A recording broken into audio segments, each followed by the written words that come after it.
Scotty's Symphony.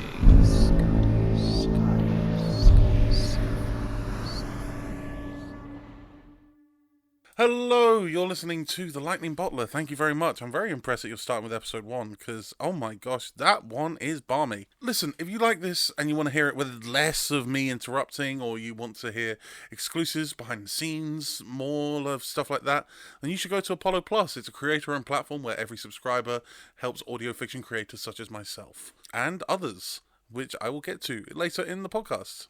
Join Apollo Plus through the Apollo Podcast app or by going to apollopods.com. Enjoy the Lightning Bottler. Enjoy the Lightning Bottler! Picture a bottle of lightning. Keep it in your head.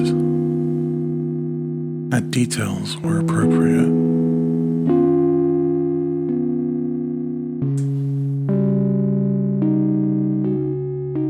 Two years. 2 years. The time between Star Wars or John Wick. The time between 23 and 25. Between arrival and departure. Between survival and ruin. Between visions of the future and the future itself. The creatures of the 70s move slower, live slower, living without counting years. They start and do not stop.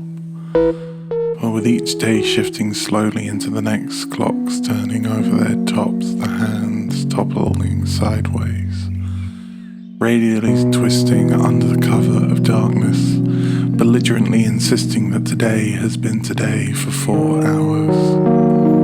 Nobody sees the rodent that scurries down the pendulum between the floorboards of the landing, or sees it ride minutes and hours like waves and surf. The tenants doze softly between LED dreams, not smelling the noxious odor creeping from the kitchen, or the alarms that desperately wail for their attention. The rodent scurries into the crisp Sunday morning, whiskers bristle in the spring breeze, still tethered to winter's grasps like it strides towards summer, to sun, to Ra, hurrah, to sand, to satin, clean sheets and a staircase.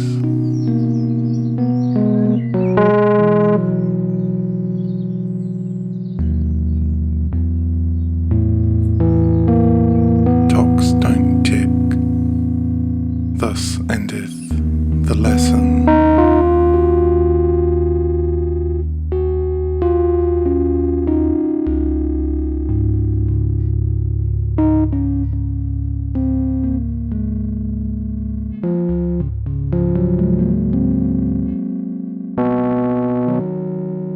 They made it all the way to heaven, from thousands of sinners to just 4 saints.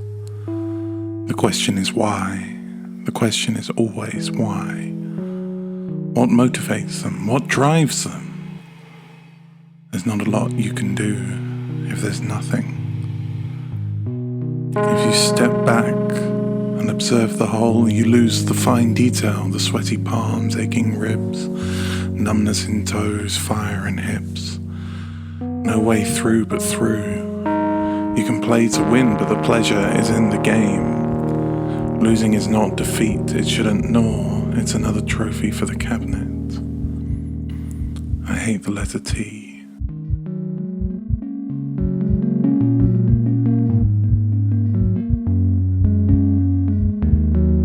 Stare at the whole page. What do you see?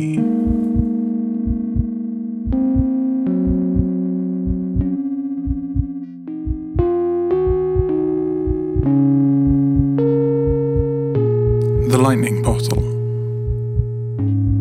A poem by Oliver Morris.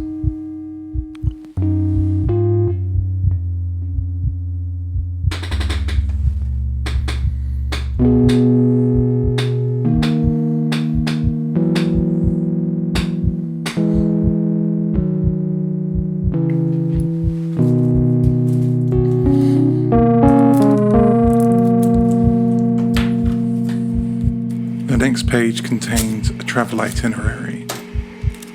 Important artifacts required to traverse the skies and spit fuel into an inhospitable environment. Oh, didn't see you there. It's just me, the lightning bottler. Know what you're thinking? What's that guy going on about? Well, let me tell you now. It doesn't get any clearer. It just popped back in just to let you know about some things. For example, you can listen to this show ad-free with less of me on the Apollo Plus app. You can also listen to interesting behind-the-scenes, supercuts, more from lots of creators on the platform, including places like Side Questing. You can support a show like that. You can support Wooden Overcoats. You can support Arden. You can support What You Do About Nothing. Or the anthology podcast, Somebody Dies in This Elevator. You can help make the next seasons of this show, the next series. We're going to have some exclusives on there. Yeah, so just, head over to Apollo Plus, that kind of thing. Join Apollo Plus through the Apollo Plus app or by going to apollopods.com. Now, without further ado, let's go see what this nerd's talking about in the rest of the podcast. I want to leave a good world for my kids. A place they can put down circuitry and roots. I want to plant cable in the backyard. I want to automate every function of my house. My kids can have the lights, the fridge, the TV, the FM. I'll even leave it little voice messages, short encrypted texts. I want my kids to grow and flourish in my neighborhood, in my county.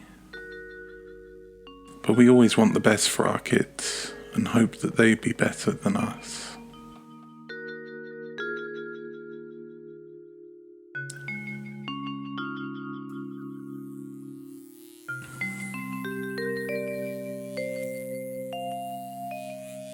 Shit boys.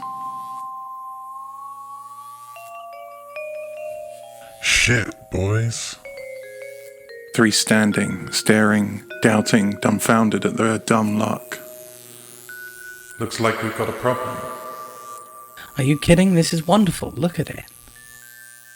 The bottle rumbled. The cat grumbled.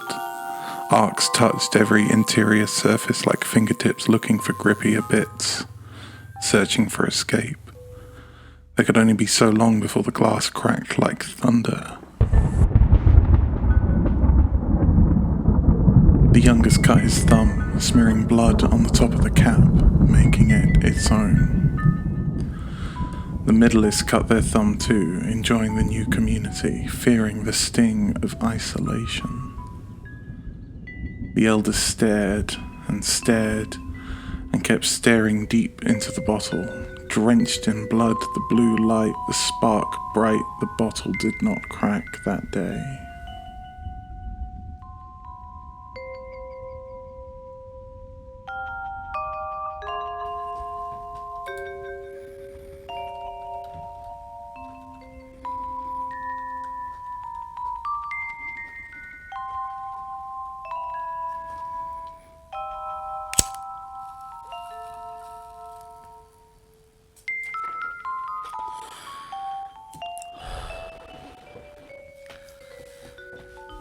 Jude pens. Don't woobify the trees.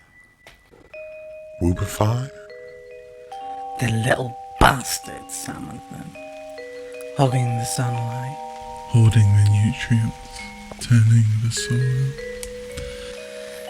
They know what they're doing, the little sods. Maybe they don't. They are trees, after all. Oh, they're ignorant as well. Add that to the list.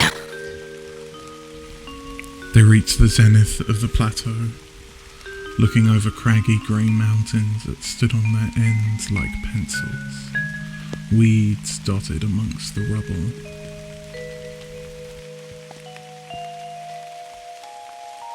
I'd settle for Kylie.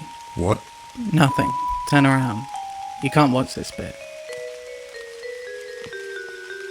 Turning away from the crowds, started to roil. Blue light to dark grey, flecked with yellow, a sudden blinding light and Got it. a roll of thunder. It's done? Yep. You have it? Yep. Can I see A it? green bottle of green lightning flew through the air into outstretched hands. Royals get pissed like everyone else. What? Monarchs can wear a lampshade. What? What? The center of gravity shifts. The base widens. A smell of tobacco, ozone, and rosemary hangs in the iodized air. That's what, sir. What, sir? It's me. You, sir? Yes, sir. I'm sir. No. Yes. Sir. Yes. Sure. What, sir? Wattage and outrage and iodized air. So, that's how you get it. I might have missed the important part. Ow! You were standing right next to me. I was turned away. Well, fuck. You need to see it? You're one of those visual learners? Sure, fine. Eyes peeled. There's another coming. Crowds royal. Bottle opens, thunder rolls, bottle closes, green lightning inside. Okay, now you try. Clouds royal, bottle opens, thunder rolls, bottle closes. No lightning. Well, Well, indeed. can't you just tell me? Absolutely not. Fuck you. Fuck you. We could weaponize it. Great idea. Great fucking idea. Weaponize it. That's what we need. Industrial lightning bottling factories that we can use against our enemies. The ones that look like us and sound like us but can't be us because we us and they're them. Great plan. Great ducking idea, you absolute troglodyte. I bet it'll make us money selling bottled lightning for warlords and fascists. Yes! I said it. Got political when you suggested we weaponize lightning.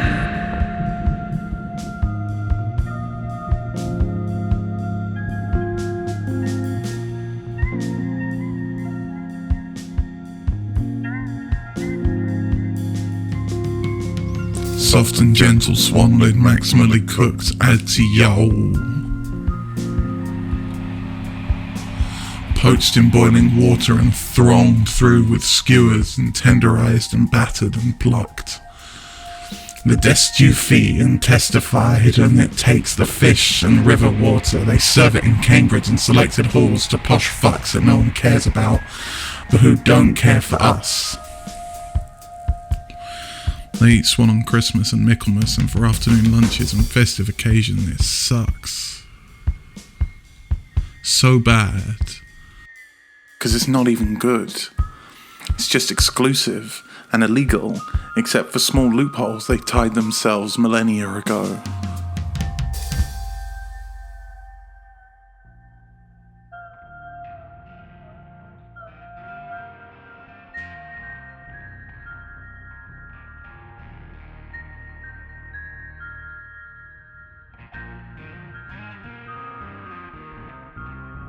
A woman in a red coat connects to the platform on 3 points.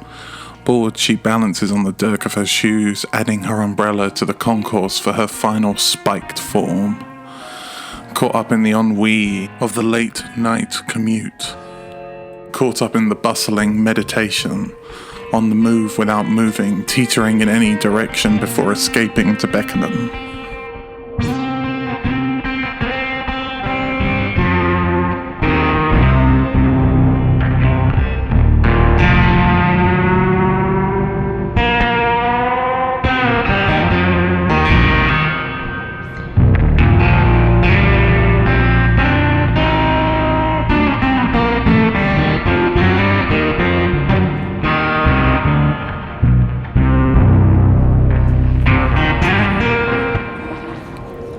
The problem is you're trying too hard.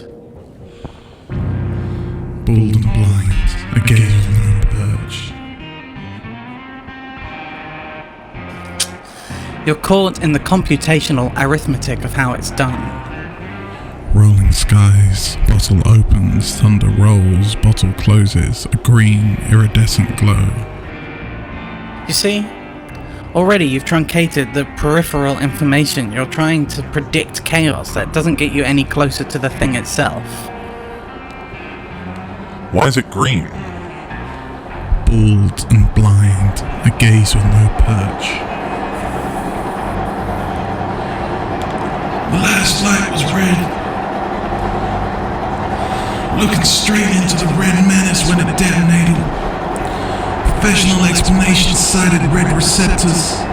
Overdriven and blown, the blue and yellow were only left melted together, which is academically interesting, but the only thing I see is black. On the inside of train carriages, the brightly lit interior, eliminating all opportunity to watch the world at night.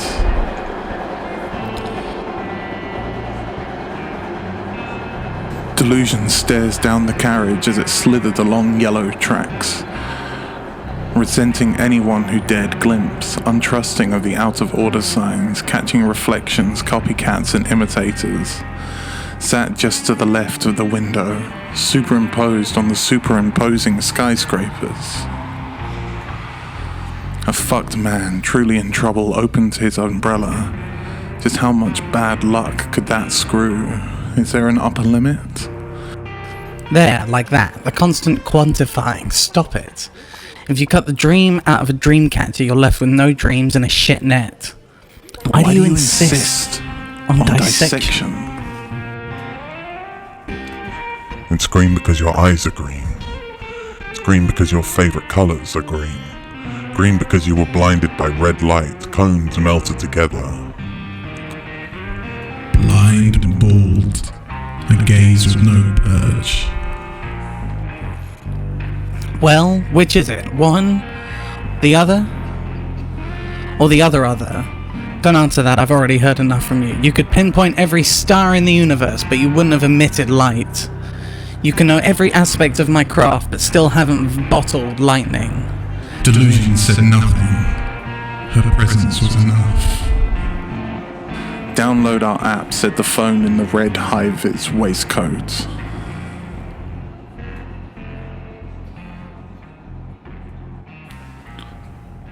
Picture a bottle of lightning. Keep it in your head. Add details where appropriate. It lacks a connective tissue. What a beautiful day to remember that the world is made of sticks. Dadaist asceticism. Hank, I'll see you. Everyone on the planet is owned by its members. You cannot buy Chinese food. It is not yet 5. Existence instills fear.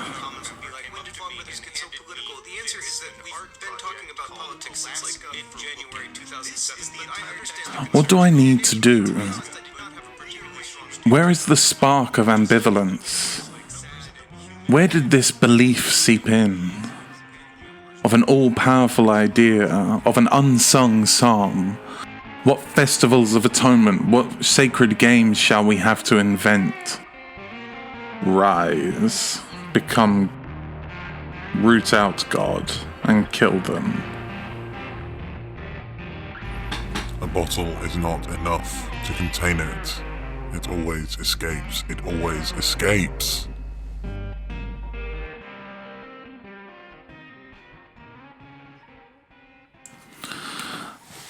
Bakerloo in the rain. Herringbone dry, hidden under overhangs as rain slops onto the streets, great lakes. Kaleidoscopic lights through the fog and droplets. 5 stops. Red lipstick and peeled banana, the profile captured in the window between carriages, Bob. 4 stops. Pad hammer, Nana nonchalantly through the infinite scroll. No scratched. Shit. I'm left with the skin.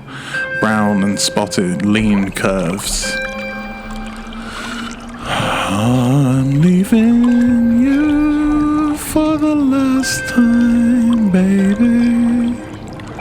You think you're loving.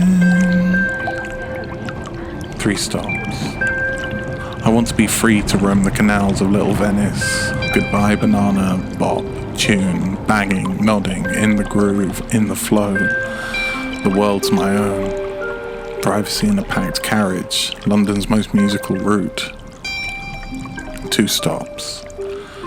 A figure leaned over an automatic sewer. A seamstress, stressed and seemingly asleep, wakes with a start and holds the white linen and doiled garment. Attached to the head maiden, cover your face in gossamer. Next stop. Fire and flint, sharpen your pitchforks, killer tunes for a killer review. Pyres lit, bodies atone in green grass. Off.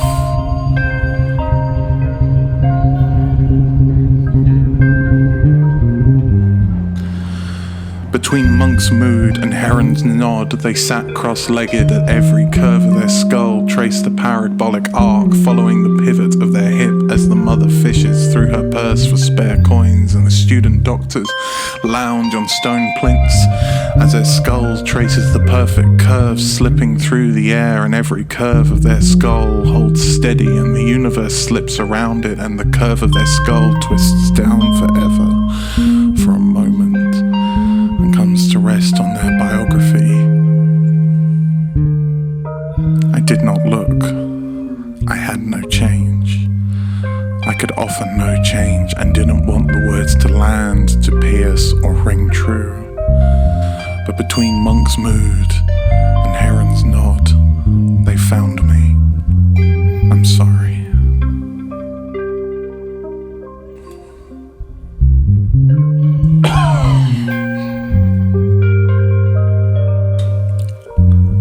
A punnet of grapes, reaching hands, grasping hands, not looking for one or two to pluck from the vine, but a collection to unroot at once.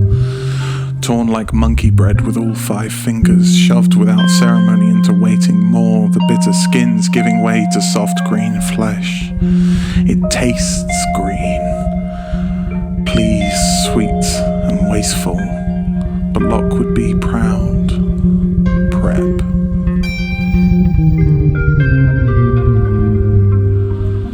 What you lack in compassion you make up for with nothing.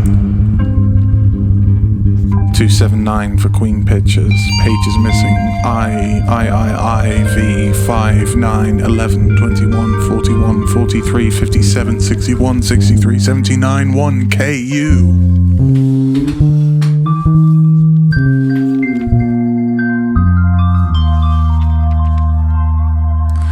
Decompartmentalization is an 8-syllable word, not to be confused with anti-disestablishmentarianism, which is a 12-syllable word, but is really a 10-syllable word. Establish. When an idea is solidified. Establishment. A place of business or a place with walls, usually with a sign that says when it was established. The establishment. The addition of a definite article turns it into an authority, established belief, established buildings. There is a credence and tradition within it. Establishmentarian. Someone who believes in establishments. Establishmentarianism. The belief of establishment. De-establishmentarianism. A belief that all should be torn down, broken its foundations, rebuilt or left to crumble. Anti-disestablishmentarianism is just the longer establishmentarianism, a suit in anarchist clothing. A prefix of anti establishes opposition or reaction, but it's reacting against reaction. It takes a hard stance in favor of the status quo, which is annoying because fascist is 2 syllables. That's not really true, but I'm a contrarian just like the anti-disestablishmentarians.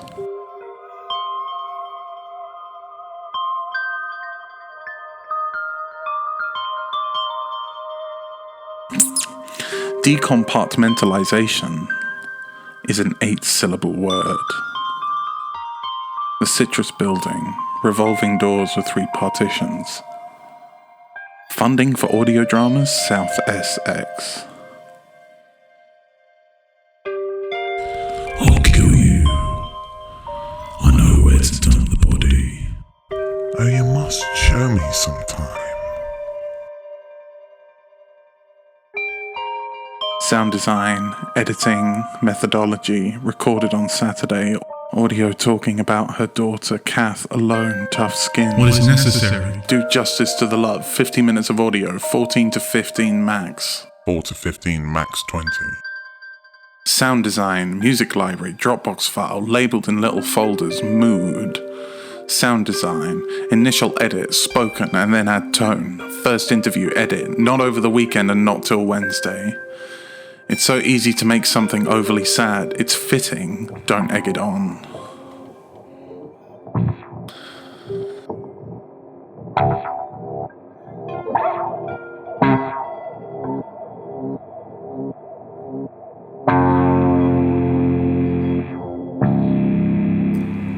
A man splitting into 1,000 fractals.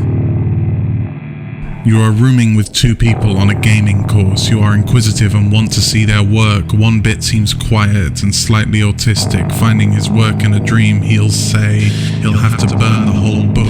He seems quiet at first, but look at his work suggests something's amiss. The book burning is the final clue. He chases you around an infinite staircase. There are flashes of noise where his whole face turns into a blood-red smiling demon. And he smiles, his face splinters and splinters again and again. There is too much of him to fully comprehend. There is too much reality, too much different between you and him to ever stand in his shoes.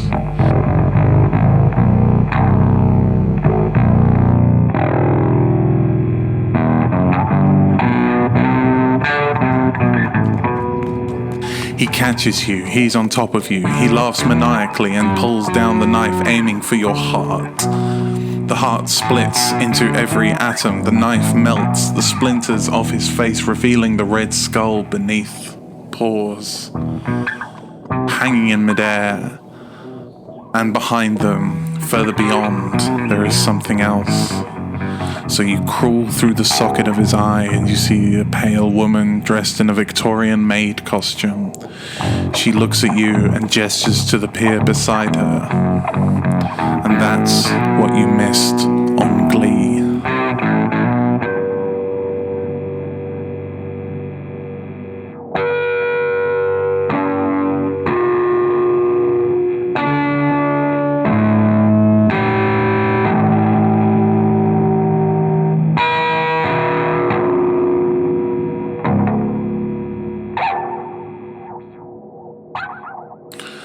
Stuck in a room with a stick through a window, an Amazon parcel neatly next to the gate, the fine perfume smell drifts east through the window and into the lungs of the strange captive.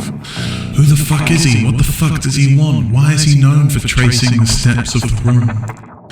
Pacing back and forth up at weird hours, keeping weird minutes and a journal of flowers. Ha a rhyme of sorts, very impressive. Do it again. No.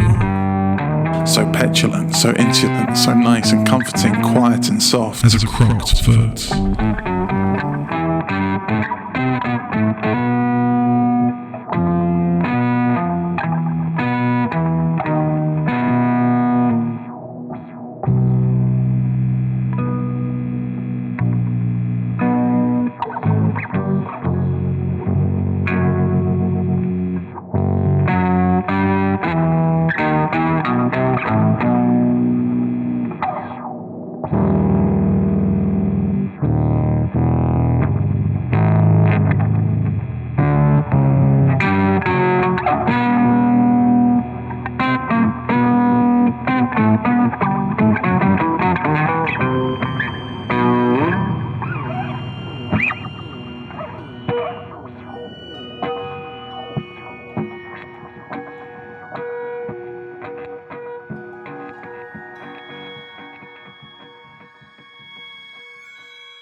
There is a light in the attic that doesn't go out.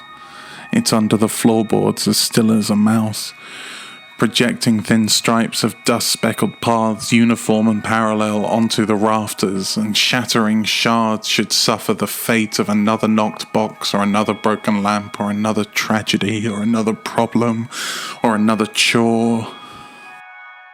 The light in the attic scuttles towards the sound, pulsing and projecting.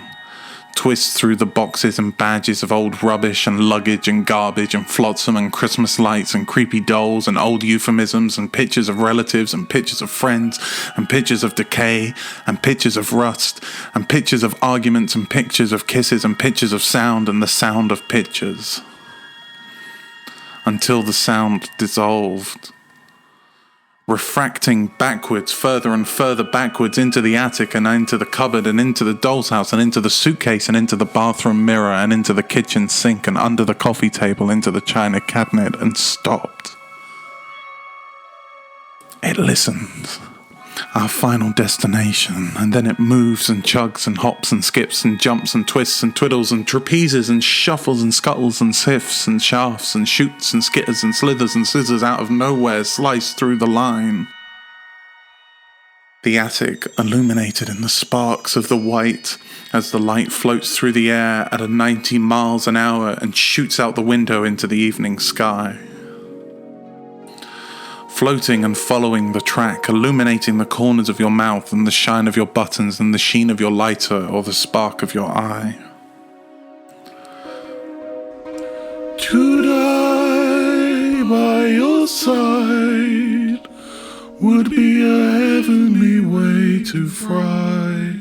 Still, slowly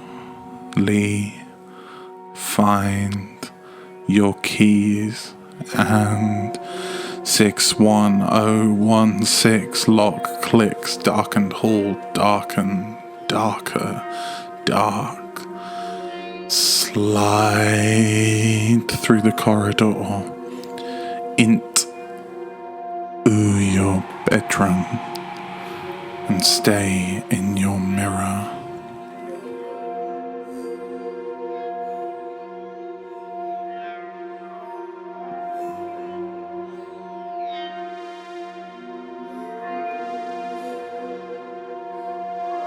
The Lightning Bottler was performed and written by Oliver Morris. Special thanks to James Curtis, Eve Marks, Sarah Golding, and Amber Rose.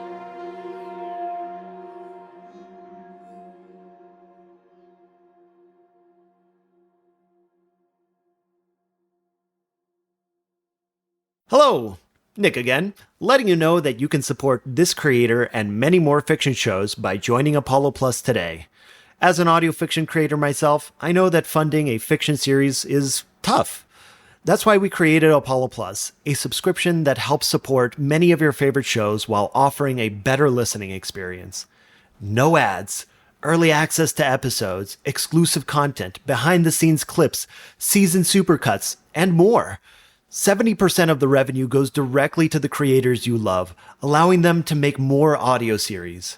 So, if you enjoyed this episode and want to hear more, all the while helping the creator, join Apollo Plus today through the Apollo Podcast app on iOS and Android, or go to apollopods.com. Hope you enjoyed the show, and see you on Apollo Plus, the best way to support many fiction creators at once. Thank you for supporting this show, and we'll see you on Apollo Plus. Scotty's Symphony.